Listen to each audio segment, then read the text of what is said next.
A Copa do Mundo já começou e para desfilar o talento dentro de campo, muitos jogadores apostam em diversos estilos de cabelo. Tem quem escolha pelos mais ousados e quem fique com as opções mais clássicas. Em resumo, para uma plateia de centenas de milhões de pessoas, o importante é ficar no estilo. Sabendo então da importância que o cabelo tem até para a autoestima do público masculino, seja ele atleta ou não, quero falar mais uma vez para vocês da Manual, uma empresa que tem sido uma parceira importante para homens que têm sofrido com o problema da calvície, um tema que ainda é um grande tabu. Olha só, pessoal, a Manual já ajudou nos últimos anos mais de 35 mil homens a quebrarem esse tabu da calvície. Através de tratamentos personalizados, prescritos e acompanhados por uma equipe médica, eles oferecem um auxílio completo para a queda capilar, que não é restrito apenas para quem já é super calvo não, viu? Serve tanto para os casos iniciais quanto os mais avançados. E se os tratamentos forem feitos de forma contínua, os resultados começam a ficar mais visíveis já no 4º mês de uso correto, conforme a prescrição médica enviada.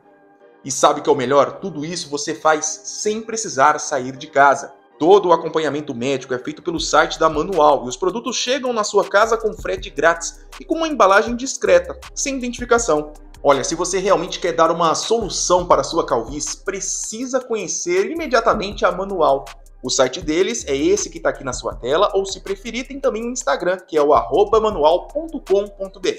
Lembrando que você não precisa marcar consulta e todo o atendimento médico durante o tratamento já está incluso no plano. E o mais bacana é que através desse cupom aqui exclusivo você tem 40% de desconto no seu primeiro pedido. Lembrando que esse cupom é válido por tempo limitado. Então não perca tempo e conheça agora mesmo a Manual. Olá pessoal, sejam muito bem-vindos ao canal Gol de Canela. Meus amigos, por mais que pareça, esse título do vídeo não é um clickbait. Hoje, o Gol de Canela vai realmente contar para vocês as histórias de jogadores campeões de Copas do Mundo que nunca tiveram a oportunidade de atuar oficialmente por suas respectivas seleções. Confere só!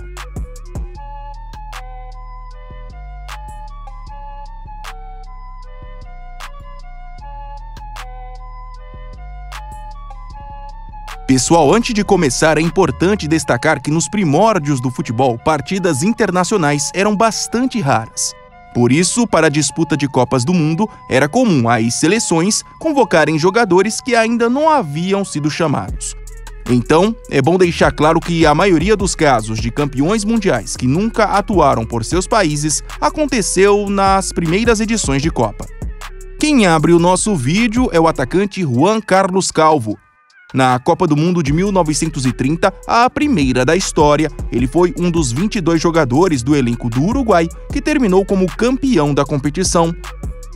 Mesmo sem histórico com a camisa da seleção celeste, Calvo foi recrutado pelos dirigentes do futebol uruguaio por conta do seu destaque no Miramar Misiones, um modesto clube de Montevidéu que na época era um dos integrantes da primeira divisão local. Além de não ter sido usado naquele Mundial de 1930, o atacante não recebeu outras convocações ao longo de sua carreira. Logo, se tornou o primeiro campeão mundial sem jogos oficiais com a camisa do seu país. Infelizmente, na internet existem poucas informações sobre Juan Carlos Calvo. O que se sabe é que ele encerrou sua carreira ainda no final dos anos 30 jogando pelo mesmo Miramar e faleceu em 1977, aos 71 anos. No Mundial vencido pela Itália em 1934, mais 2 jogadores entraram para esse seleto grupo de campeões que nunca jogaram pela seleção. São eles o atacante Pietro Arcari e o goleiro Giuseppe Cavana. Jogador do Milan na época, Arcari tinha 25 anos e apesar de não ter jogos pela seleção, sua convocação para o Mundial de 34 não chegou a ser uma grande surpresa. Afinal, na temporada 1933-1934, ele havia sido artilheiro do campeonato italiano, com 16 gols em 34 jogos. Cavana, por sua vez, era mais experiente, tinha 29 anos. Destaque do Napoli, foi chamado para ser o reserva do goleiro Gianpiero Combi, capitão e titular absoluto daquela seleção italiana. Apesar de levantarem o troféu de campeão mundial sem precisar entrar em campo, esses 2 jogadores, de acordo com registros oficiais da Federação Italiana, não voltaram a ser chamados pela Azzurra. Arcari ficou no Milan até 1936 Depois vestiu as camisas de outros clubes italianos, como Genoa e Cremonese, até encerrar a carreira oficialmente em 1946. Ele faleceu em 1990, aos 78 anos. Curiosamente, Cavana também ficou no Napoli até 1936. Ainda passou por Benevento e Provercelli até largar os gramados em 1939. Em novembro de 1971, ele faleceu aos 71 anos. Mantendo a tradição, no bicampeonato mundial de 1938, mais uma vez a Itália teve em seu elenco 2 estreantes em convocações. Dessa vez foram os meias Bruno Kitsu e Aldo Donati. Jogador do Triestina, Kitsu era uma jovem promessa naquela Copa. Tinha só 22 anos e antes de chegar ao atual clube, já havia sido campeão italiano com a Udinese na temporada 1934-1935. Logo, a sua convocação não foi uma grande surpresa. Já Donati tinha 27 anos e era uma das estrelas da Roma, mas alguns anos antes havia feito sucesso com a camisa do Bolonha, faturando 2 vezes a primeira divisão do campeonato italiano. Por isso, essa convocação para a Copa, apesar de tardia, também não surpreendeu. Assim como aconteceu com Arcari e Cavana, esses 2 campeões mundiais de 1938 não voltaram a ser chamados pela Azzurra ao longo de suas carreiras. Kitsu ainda jogou futebol até 1947, passando por clubes como Genoa e Udinese. Ele faleceu em 1969, aos 53 anos. Já Donati, após a Copa, somou um título italiano pela Roma e se aposentou em 1943.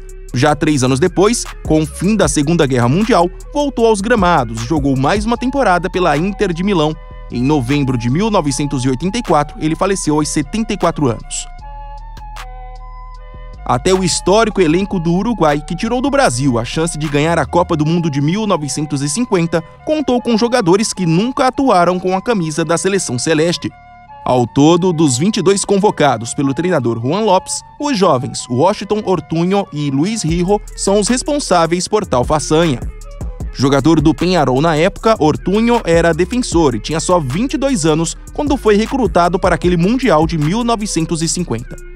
22 anos também era a idade do atacante Luis Rijo, que apesar da pouca idade, já era uma das estrelas do Central Espanha, equipe de Montevideo, que na época figurava entre os grandes do país. Infelizmente, pelo menos na internet, são poucas as informações disponíveis sobre esses jogadores. O que se sabe é que após presenciarem o bicampeonato mundial uruguaio no banco de reservas, ambos não foram mais chamados para a seleção. Ortuño aparentemente encerrou a carreira ainda nos anos 50 e já em 1973, com apenas 43 anos, veio a falecer. Já Rijo seguiu sua carreira no Central Espanha e também nos anos 50 deixou os gramados. Curiosamente, a Copa do Mundo de 1950 é o único título de sua carreira. Ele faleceu em 2001 aos 73 anos. E para finalizar, o caso mais recente aconteceu no elenco da Argentina, campeão do mundo em 1986. Naquela ocasião, o treinador Carlos Bilardo surpreendeu e entre os 22 convocados levou o goleiro Héctor Celada, na época atleta do América do México. Por não ter histórico na seleção e por aquela Copa ter acontecido no México, até hoje existem várias lendas sobre essa convocação de Celada. Muitos defendem a tese que ele foi chamado apenas para que a Argentina ganhasse o carinho da torcida mexicana. Outros acreditam que a experiência na altitude mexicana tenha influenciado na decisão. Enfim, fato é que Celada, mesmo sem entrar em campo, teve o gostinho de levantar o troféu de campeão mundial. Esquecido na seleção argentina logo após a façanha, ele seguiu sua carreira no América até 1987, se tornando um dos maiores goleiros da história do clube e acabou largando os gramados 3 anos depois, com a camisa do Atlante, também do México. Celada é o único vivo entre os campeões mundiais que nunca jogaram pela seleção. Ele tem hoje 65 anos. Se gostou do vídeo e ainda não é inscrito, por favor, se inscreva no Gol de Canela. Se possível também, segue a gente no novo Instagram do canal, é Canal Gol de Canela. Até mais!